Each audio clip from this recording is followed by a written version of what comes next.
हमने पहले 2 एपिसोड में गुरु का महत्व और राम नाम का महत्व समझा। अब आगे हम शुरुआत करते हैं बालकांड से।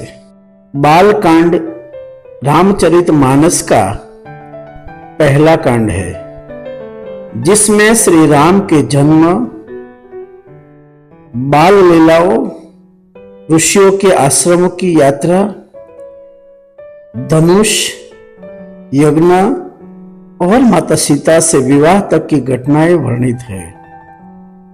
इसमें श्री राम के आदर्श जीवन के बीज रूप में दर्शन होते हैं। शुरुआत में तुलसीदास जी ने भगवान शिव, माता पार्वती, गुरुजन और श्री राम की वंदना की है।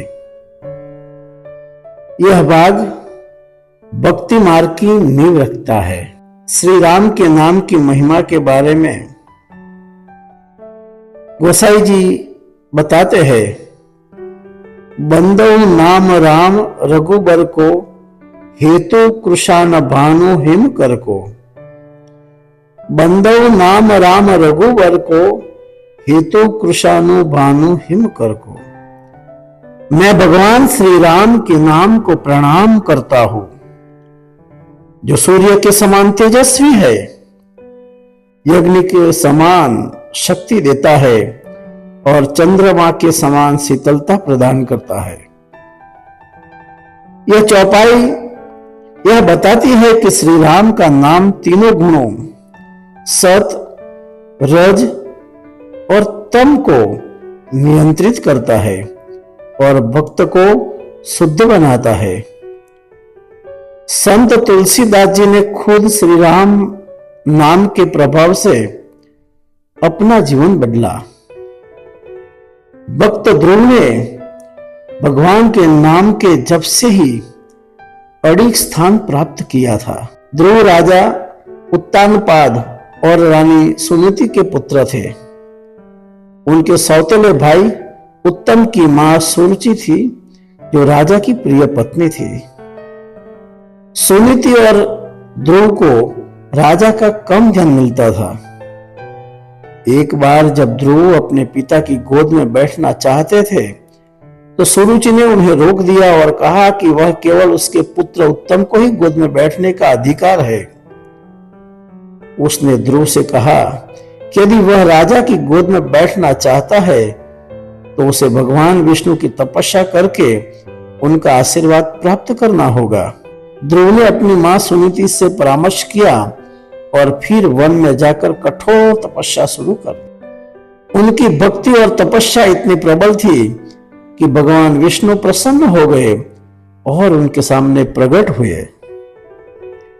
भगवान विष्णु ने ध्रुव को आशीर्वाद दिया कि वह एक ऐसा तारा बन जाएगा जो हमेशा अटल रहेगा और जिसे ध्रुव तारा के नाम से जाना जाएगा। यह तारा आकाश में स्थिर रहता है और अन्य सभी तारे उसके चारों ओर घूमते हैं। ध्रुव को भगवान विष्णु ने यह भी वरदान दिया कि वह भविष्य में एक महान राजा बनेगा और उसका राज्य समृद्ध और धार्मिक होगा। बाद में ध्रुव ने अपने पिता का राज्य संभाला और धर्म पूर्वक शासन किया। ध्रुव की कथा सच्ची भक्ति और दृढ़ संकल्प की शक्ति को दर्शाती है।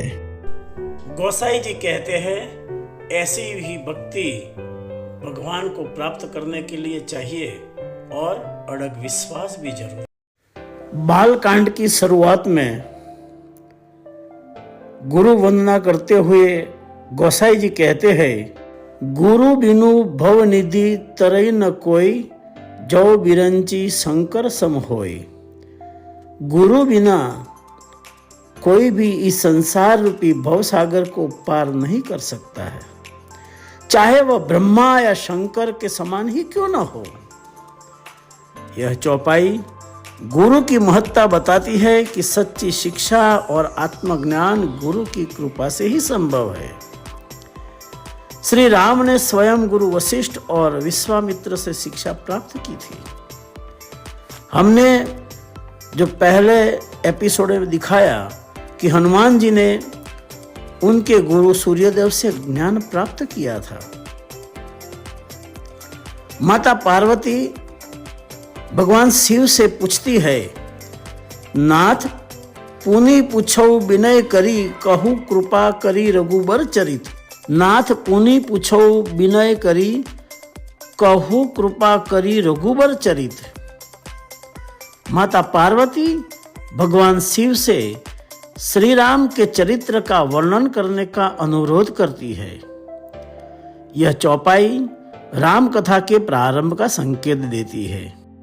जैसे राजा परीक्षित ने श्रीमद् भागवत सुनने की इच्छा जताई, वैसे ही माता पार्वती ने श्री राम कथा सुनने की जिज्ञासा प्रकट की। ऐसे ही रामचरितमानस की शुरुआत होती है, जो माता पार्वती भगवान शिव से श्री राम के चरित्र का वर्णन करने का अनुरोध करती है। श्री राम का जन्म प्रसंग का वर्णन करते हुए गोसाई जी कहते हैं, दशरथ गेहम जन्म सिय रामू, विप्र धेनु सुर संत हित कामू। दशरथ गेहम जन्म सिय रामू, विप्र गेनु सुर संत हित कामू। भगवान श्री राम राजा दशरथ के घर जन्म लेते हैं, जो ब्राह्मणों, गायों, देवताओं और संतों के कल्याण के लिए अवतरित हुए हैं। भगवान का हर अवतार धर्म की रक्षा और अधर्म के नाश के लिए होता है। जैसे श्री कृष्ण का जन्म कंस के अत्याचारों को समाप्त करने के लिए हुआ था।